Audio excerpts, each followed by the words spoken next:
We have another medtech leader of one of the leading global companies here. We have Ravinder. Ravinder, let me go to you next. Global digital innovations. I mean, Baxter is at the forefront of many of the innovations. So, in terms of global digital innovations and its relevance in the Indian healthcare ecosystem, I know you have done with your leadership in the market a lot of innovations in India also. What is your take in areas like chronic care or any other area that you would like to share with the audience and with the panelists? Ravinder, off to you. Thank you. Anjanda, can you hear me? Yes, clear. Oh, thank you.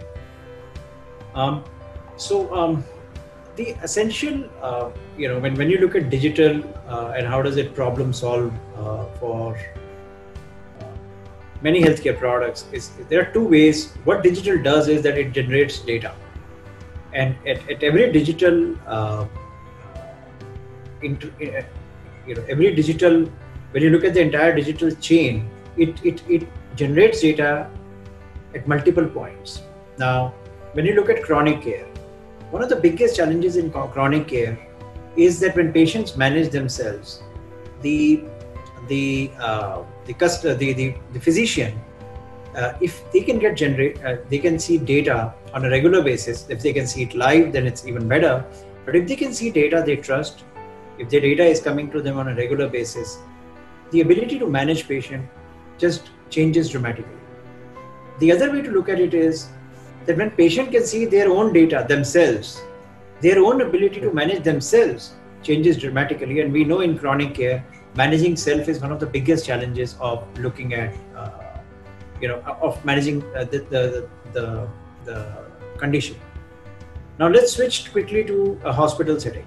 Now in a hospital setting, when you use devices, and those devices generate data in terms of how were they used, when they were used, what kind of intervention was made. If they start generating data, even physician would know that even if a nurse intervened and executed something on the device, what was exactly done. So to me, what happens is that single source of truth, or that data which gets generated, changes the way one looks at protocols in a hospital setting, because the moment data comes out, protocols, the data can be compared versus protocol and see what are the variances, and that brings in certain amount of quality. You can put protocols digitally, so the protocols are being executed in a digital way instead of being done manually. Similarly, when you look at chronic conditions and multiple chronic conditions, the data can travel live from the patient bedside to the hospital remotely. That can happen, or the data can be logged into a device which can be viewed by the physician or the patient themselves, or even patient's caretaker like the family. So there are huge possibilities in the space of chronic care, and also in terms of device management when we are looking at digital interventions. And with wearables coming in, it is even changing even further, because wearables will bring in another level of managing patients in conditions like heart conditions or blood pressure conditions. The moment you have a device which is on your body all the time, it again generates a data trail which allows you to manage the patient. So the possibilities are humongous.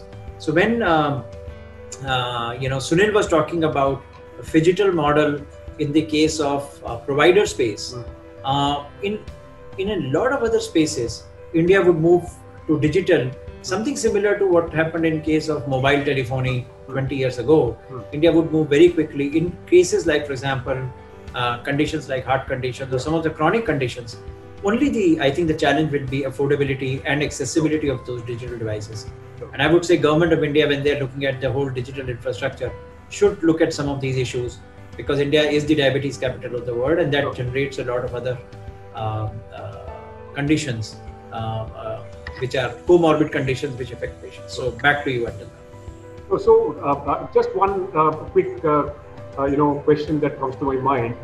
Because Abbott is one of the companies whose name you hear more often than the others in the US context, and one of the other companies is my erstwhile company, that is Philips, because of what they are doing in innovation in US, which is 50% of the market and one of the largest affected companies. So how has the pandemic, Corona, affected the whole speed of innovation or the way innovation is being looked at.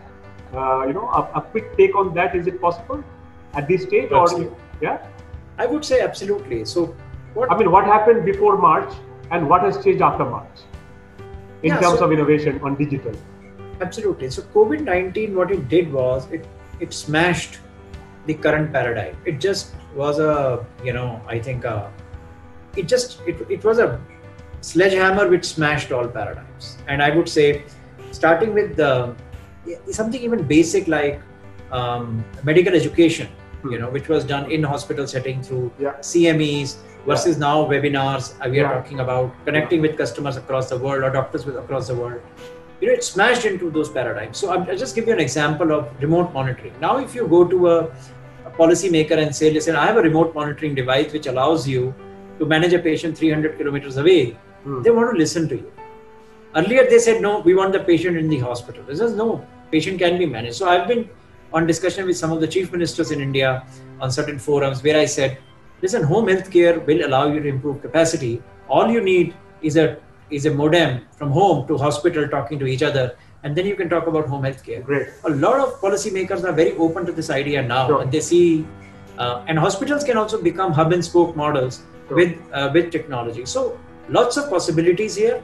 I think the world, the paradigm has got smashed, and the future leaders of healthcare will experiment with telemedicine. They will experiment with home healthcare, and they will think of models like home healthcare. So for example, KDA, Santosh is on the line here, and they won't think of themselves as a single hospital unit. They would see themselves as a specialty unit which is serving a larger population. Their ability to teleconnect will be critical as they expand their models. So, excellent. Again, thank you. Thanks. That's a great example. I think people wouldn't accept this concept of remote monitoring before because of conventional thinking, because of feeling of unsurety in healthcare, and now they would. That's what adversity does. Innovations start getting accepted. Thank you, Ravinder.